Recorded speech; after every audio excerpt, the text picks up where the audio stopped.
अब हम बात करेंगे कैरेक्टरिस्टिक्स ऑफ नर्सिंग प्रोसेस के बारे में। तो फर्स्ट कैरेक्टरिस्टिक क्या है? ये एक पेशेंट सेंटर्ड अप्रोच है। मतलब कि इसमें हम लोग पेशेंट की नीड्स पे, पेशेंट की प्रॉब्लम्स पे फोकस करते हैं। मतलब पेशेंट हमारा मेन फोकस होता है, पेशेंट को जो भी केयर चाहिए या उसकी जो भी प्रॉब्लम है उसको हम लोग सॉल्व करेंगे, और जो उसको जो केयर चाहिए, जो भी उसका मसला है उसके बारे में हम उससे केयर प्रोवाइड करेंगे। सेकंड है इंटरपर्सनल।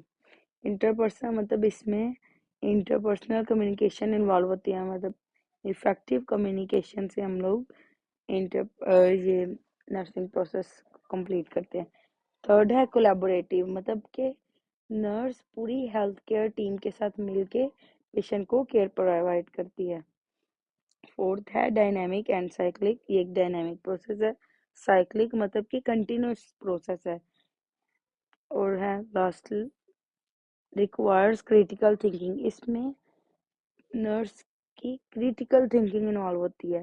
क्रिटिकल मतलब कि सोच विचार करके उसने पेशेंट का पहले डाटा लेना है, सोच विचार करके जो उसका डायग्नोज है वो निकालना है, फिर उसके अकॉर्डिंग ही उसको प्लान करना है। उसकी नीड्स को जो भी उसको चाहिए उसके अकॉर्डिंग वो केयर को प्लान करेगी, फिर इम्प्लीमेंट करेगी, फिर इवेलुएट करेगी। तो इसलिए नर्सिंग की क्रिटिकल थिंकिंग, ये क्रिटिकल थिंकिंग इन्वॉल्विंग प्रोसेस है। इसमें हम लोग analytical and problem solving skills require होती हैं।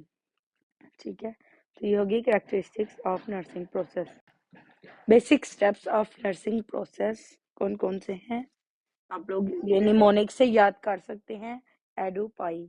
ए मीन्स असेसमेंट, डी से डायग्नोसिस, ओ से outcome identification, planning, implementation and then evaluation. अच्छा, एक और स्टेप होता है रिसर्च का। मतलब एंड पे नर्सेस का काम होता है कि रिसर्च भी करें।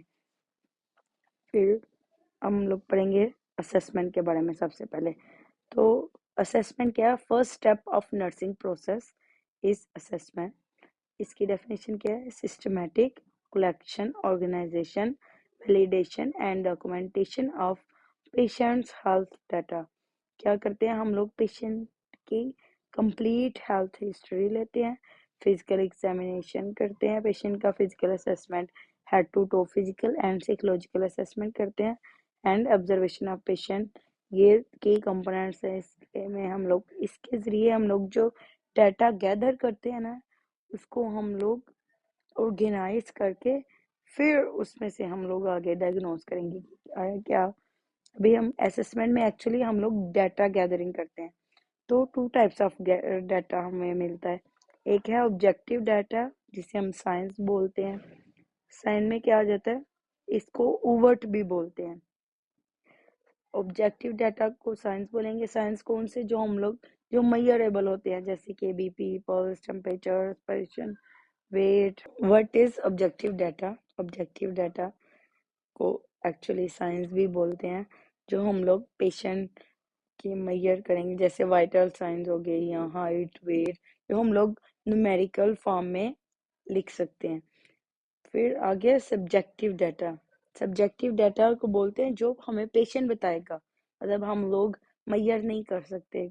जैसे बीपी है तो हम लोग स्फिग्मोमैनोमीटर से मेजर कर लेते हैं, वेट है वेट मशीन से कर लेते हैं, हाइट हम लोग या स्केल से या हम लोग इंचेस टेप से मेजर कर सकते हैं, पल्स भी हम लोग पल्स ऑक्सीमीटर से या इस तरह मतलब हम लोग खुद असेस कर सकते हैं। लेकिन सब्जेक्टिव डाटा यानी कि सिम्टम्स हमेशा हमें पेशेंट ही बताएगा, हम लोग खुद फील नहीं कर सकते, या पेशेंट की हिस्ट्री वगैरह।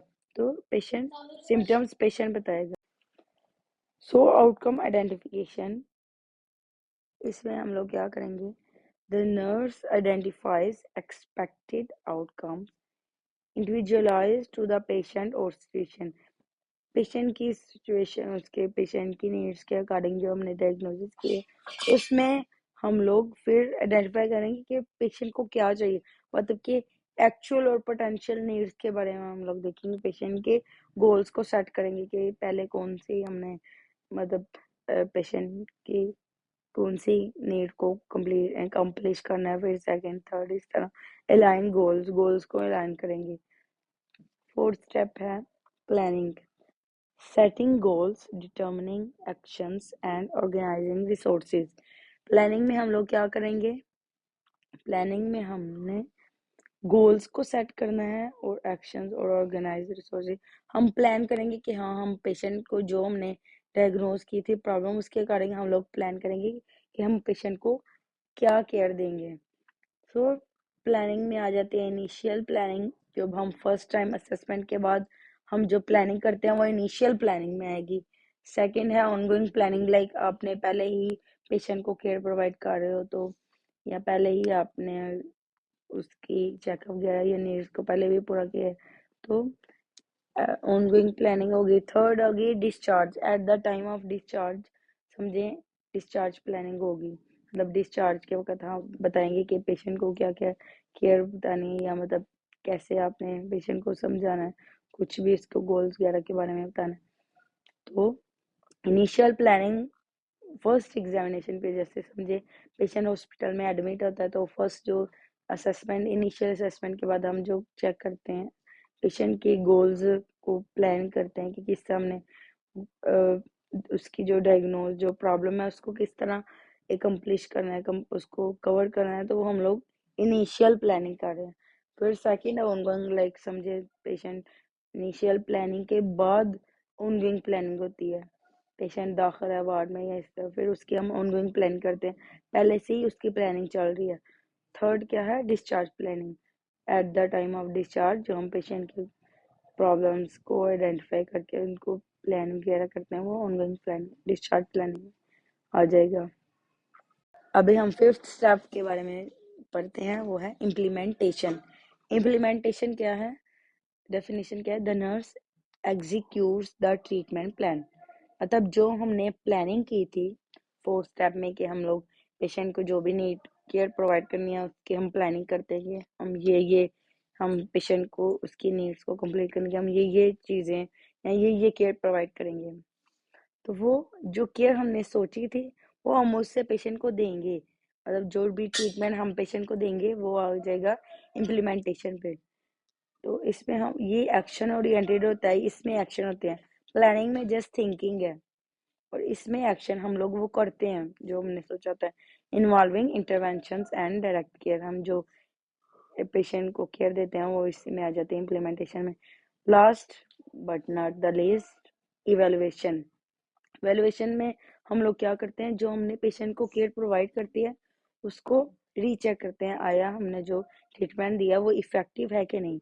Assessing the effectiveness of the care plan in achieving desired outcome, जो हमें डिजायर्ड जो रिस्पॉन्स चाहिए पेशेंट का, जैसे उसको पेन थी तो पेन रिलीफ करने के लिए हम देखेंगे आया पेशेंट को पेन रिलीफ हुई है कि नहीं, तो हम जो फीडबैक लेंगे वो इवेलुएशन में लेंगे। इसके पर्पसेस क्या है, determine whether the plan should be continued, modified or discontinued।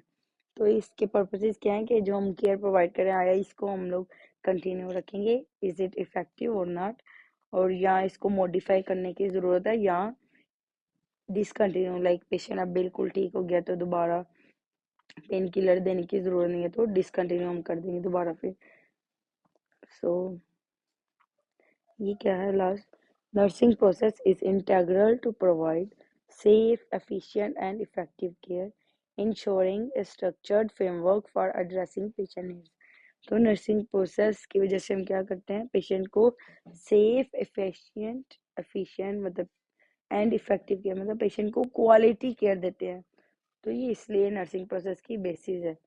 ये आगे समरी आगे के असेसमेंट है, असेसमेंट में हम लोग डाटा कलेक्ट करते हैं, डायग्नोसिस में हम लोग डायग्नोज करते हैं जो प्रॉब्लम है, आउटकम आइडेंटिफिकेशन में हम लोग गोल्स को सेट करते हैं कि कौन से गोल्स को हमने पहले फुलफिल करना है, फिर गोल्स की सेट करते हैं, फिर इम्प्लीमेंटेशन में हम लोग आउटकम आइडेंटिफिकेशन और प्लानिंग, मतलब इसके लिए दोनों सेम ही है, इन दोनों में हम लोग प्लान करते हैं पेशेंट के बारे में, जो भी उसको गोल जो भी नीड उसकी अकम्प्लिश करें। आगे इम्प्लीमेंटेशन में हम लोग केयर देंगे पेशेंट को, इवैल्यूएशन में हम लोग पेशेंट की पेशेंट का फीडबैक लेंगे, पेशेंट से डबल चेक करेंगे। इसके बाद एक स्टेप होता है रिसर्च का, उसमें हम लोग तब रिसर्च वगैरह करते हैं, डाटा वगैरह लेते हैं। So these are the steps of nursing process. So guys, अगर आपको वीडियो अच्छी लगी है तो लाइक करें, सब्सक्राइब करें,